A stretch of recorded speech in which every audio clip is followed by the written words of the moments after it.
Hello everyone. Thank you all for being here and giving me the opportunity to speak. My name is Akiva. I'm a member of International Socialist Alternative and I am a Jewish anti-Zionist.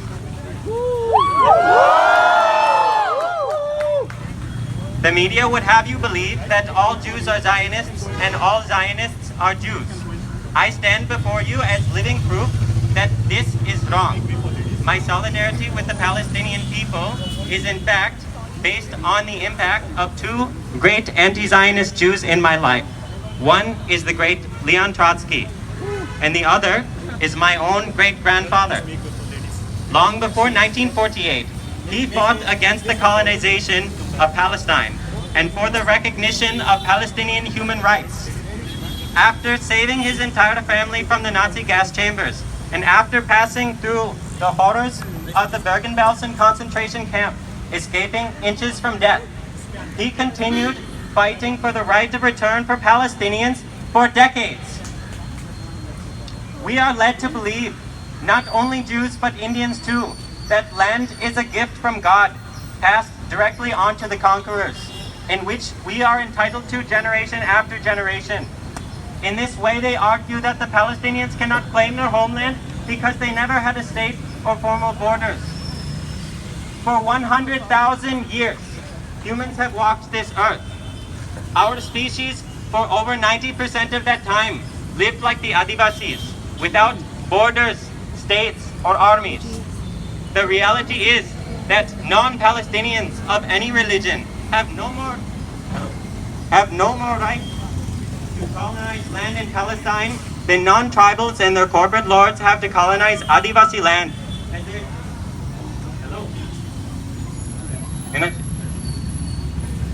As they are currently doing in West Bengal, Manipur, Jharkhand, Nagaland, and many other places. But we cannot pretend that colonialism is an unhappy accident due to historical coincidences or religious sentiments only. The ideology of colonialism sprang out of the interests of a ruling class.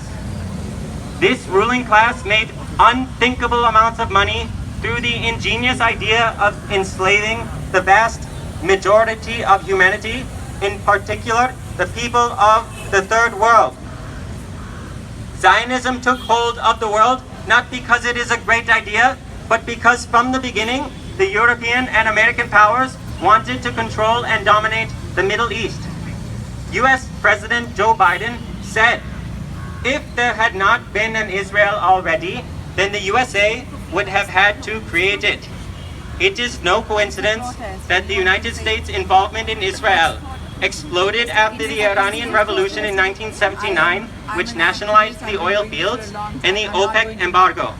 Like in Birbhum and Uttarakhand, the end goal is money and power. The lives of working class and oppressed people are inconsequential to the powers that be. As an international organization, we have members on the ground in Palestine and Israel, both Jews and Palestinians, who are working tirelessly in these horrific conditions, even right now. These are some of the things that they have observed. In the first 2 weeks since the deadly October 7th attack, which then led to the invasion, more explosive ordnance was dropped on Gaza, an area of 365 square kilometers, than the United States dropped on Afghanistan, an area nearly 2,000 times larger in 1 year at the peak of the Afghanistan war. The Israeli regime's cruel blockade has cut off access to electricity, water, food, and fuel, and already crippled services are being bombed to the ground. The bombings of hospitals, refugee camps, and escape routes has provoked millions to join in demonstrations around the world in solidarity with the people in Gaza, as we are doing right now. The Israeli government is also aggressively attacking the West Bank, with National Security Minister Itamar Ben-Gvir having sponsored a government program to distribute assault rifles to the illegal West Bank settlers, who have repeatedly committed violent acts of terror against Palestinians. And just last month, in the village of Husra, near Nablus, in the West Bank, Ibrahim and Ahmed al-Wadi, a father and son, opened fire on them, killing them both, the father and the son. The occupation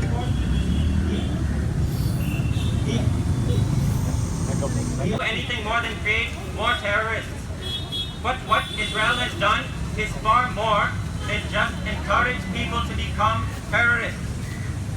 Israel has lent its support behind the scenes since 1973 to an organization called Mujama al-Islamiyah. It did this in order to undermine the then secular and left-leaning Palestinian Liberation Organization, which you may know by the name of Fatah. Can you guess what organization the leadership of Mujama al-Islamiyah formed in 1987? Can anyone guess? It was Hamas. This same organization that Israel gave money and legitimacy to became Hamas itself. Certain people in India see Israel's ethnic cleansing as a model for what they want to do all. Last month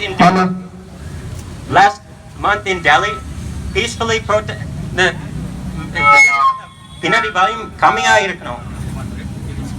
Last month in Delhi, a gentle request for the volunteers, just pretend stand. Students were attacked by police for exercising their democratic rights in an alarming trend which is only accelerating.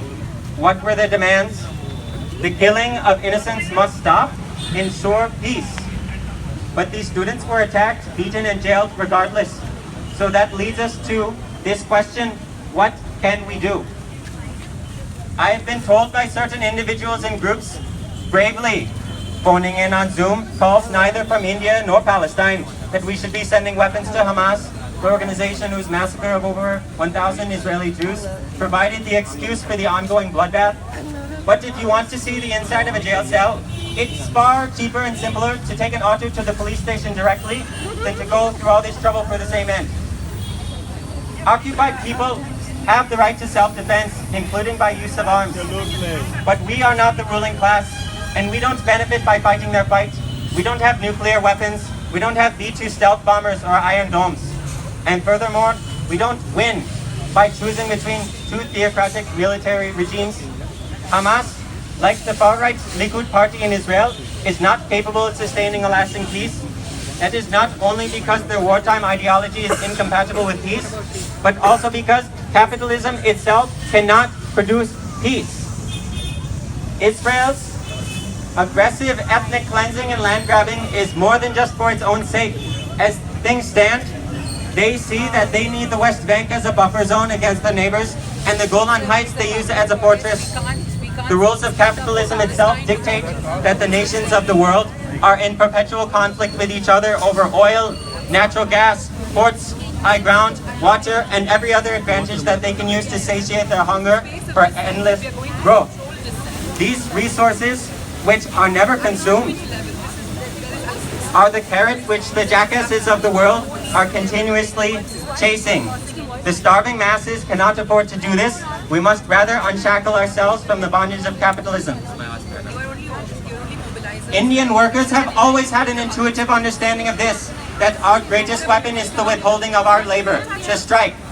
Just days after the bombs began to fall on Gaza, the All India Central Council of Trade Unions announced they would refuse to ship weapons to Israel.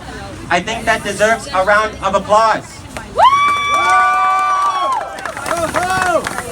As Netanyahu has appealed to India for 50,000 to 1 lakh workers to take the place of Palestinians whose labor permits are now revoked, the CITU, AITUC, and others representing the Indian working class have also unanimously rejected this.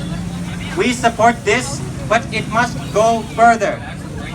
The unholy alliance, the 16,000 crores of weapons deals, must be ended.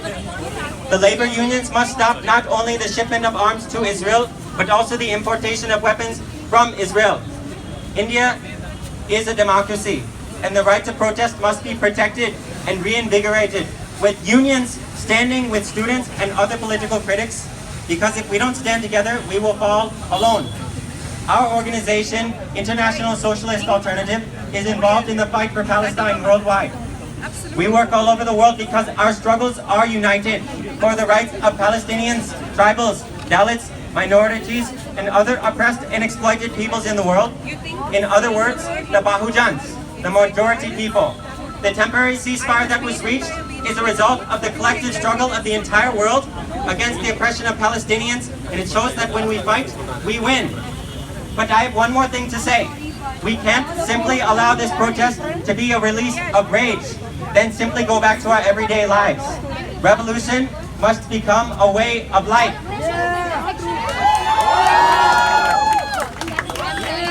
That means talking to our friends and family members, having difficult conversations, educating ourselves, and most importantly, building the movement while linking it with other struggles. It means not only exciting protests and marches, but long and boring hours spent discussing, writing, and planning. We face an uphill struggle, but just as the dove and the olive branch promised the end of the Great Flood, I see in your faces the promise of the liberation of Palestine, along with the liberation of all working class and oppressed people within our lifetimes. Lastly, if you want to work with ISA, come talk to me or one of our members. We are happy to talk to you and work to struggle together. Solidarity. Part-2. From the river to the sea. Palestine shall be free. From the river to the sea. Palestine shall be free. From the river to the sea. Palestine will be free. From the river to the sea. Palestine will be free. Excuse me, I have a quick announcement. Whoever's parked their car on the right side, Take it on the left. please move it towards the left so that we can mobilize more space here for people to join. And also, all of you, we've got a truck ready so for people to stand and like talk now. We just got it arranged. Please do turn that side so the rest of the protesting happen towards there. Then decide, please. Also, I request the ladies to go first, and whoever has come as a group, please stand together wherever you are. And the men can go towards the backs. Again, this is only to ensure women's safety. That is all that is. Please move forward. அனைவருக்கும் ஒரு சின்ன வேண்டுகோள், யாரெல்லாம் வந்திருக்கீங்களோ தயவு செஞ்சு கொஞ்சம் ladies முன்னாடி போங்க. அந்த ட்ரக்ல இருந்து பேசுற மாதிரி இருங்க. பிளாட்ஃபார்ம்ல நிக்காதீங்க. பின்னாடி இருக்க கார்ஸை வந்து கொஞ்சம் எடுங்க. So we can extend.